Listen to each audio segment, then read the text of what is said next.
हिमानी, मैं चाहूंगी कि जल्दी से आप तस्वीरें अपने कैमरामैन को बोलें और हमें दिखाएं वो कैमरा पैन कर कि यहाँ पर इस समय क्या तस्वीरें हैं। जी बिल्कुल, मैं अपने विजय सौरभ रावल से कहूंगी कि आपको एक बार 360 डिग्री पूरा एंगल घुमाकर यहाँ पर दिखाएं। ये गेट के भीतर भी हम आपको दिखा रहे हैं शोभना जी, यहाँ जहाँ राहुल गांधी इस परिसर के भीतर यहाँ पर बैठे हुए हैं, प्रियंका गांधी समेत, राधीर रंजन चौधरी, सलमान खुर्शीद, जयराम रमेश, कुमारी शैलजा, और बाहर की तस्वीरें भी हम यहाँ पर दिखा रहे हैं कि देखिए ये सड़क जो अभी कुछ देर पहले तक खाली यहाँ पर नजर आ रही थी, वहां पर कार्यकर्ताओं का जमावड़ा है, वहां पर मीडिया का जमावड़ा है, यहाँ पर दिल्ली पुलिस की ये बसेस आपको नजर आ रही है, यहाँ पर फोर्सेस जो और है वो बुलाई गई है ताकि किसी भी तरह की अगर कोई भी ऐसी स्थिति हो तो उससे निपटने के लिए यहाँ पर ये जो फोर्सेस है वो बुलाई गई है। और यहाँ पर झंडे लिए ये कार्यकर्ता पहुंच रहे हैं, कोई मार्च कर रहा है, कोई यहाँ पर चरखा लिए नीचे बैठे हैं, कोई गिटार बजा रहा है, मतलब यहाँ पर जैसे ही उनको अंदर से इशारा मिलता है वैसे ही यहाँ बाहर हलचल शुरू हो जाती है। एक पल के लिए बीच में ये खबर आई थी कि शायद राहुल गांधी बाहर आ सकते हैं, लेकिन ऐसा नहीं हुआ। ये कार्यकर्ता यहाँ पर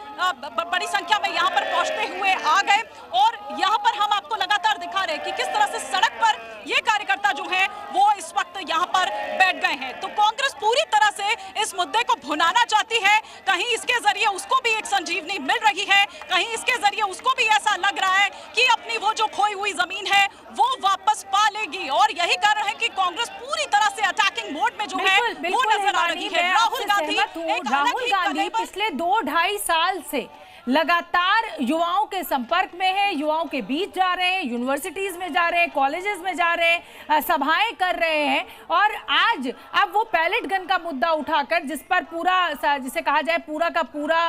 मॉनसून सत्र जो है वो धुल गया पानी में, उस पैलेट गन की और उस पूरी बहस को लेकर, अब उसी मुद्दे को लेकर आज विपक्ष अगर यहाँ बैठा हुआ है तो आप बिल्कुल ठीक कह रही हैं कि राहुल गांधी भी, कांग्रेस भी इस बड़े मौके को अपने हाथ से जाने नहीं देना चाहती है। बिल्कुल शोभना जी, अगर आप तक मेरी आवाज पहुंची है, बिल्कुल, क्योंकि आप ये देखिए एक अलग ही कलेवर में, एक अलग ही तेवर में राहुल गांधी नजर आ रहे हैं। इससे पहले कभी हमने इस तरह से राहुल गांधी को नहीं देखा। तो ये रणनीति में बदलाव है दरअसल कांग्रेस के, और यही कारण है कि देखिए पहले जहां कांग्रेस शायद कहीं डिरेल हो जाती कि बीजेपी उसे घेरने की कोशिश कर रही है वंदे मातरम के मुद्दे पर, लेकिन इस वक्त ऐसा लग नहीं रहा है कि कांग्रेस इस मूड में है, क्योंकि कांग्रेस को यह पता है कि अगर वो वंदे मातरम पर कुछ भी रिएक्ट करेगी तो वो डिरेल हो जाएगी और वो यहाँ से ट्रैक चेंज नहीं करना चाहती है, वो इसी मुद्दे पर रहना चाहती है, वो ये चाह रही है। वो पूरी तरह से देखिए जिस तरीके से जेनजी जो है वो देश भर में प्रदर्शन कर रहे हैं, जेनजी को जेन अल्फा भी ज्वाइन कर रहे हैं, तो सभी राजनीतिक दलों को अब ये लग रहा है कि साहब जो अगली लड़ाई चुनावों में होगी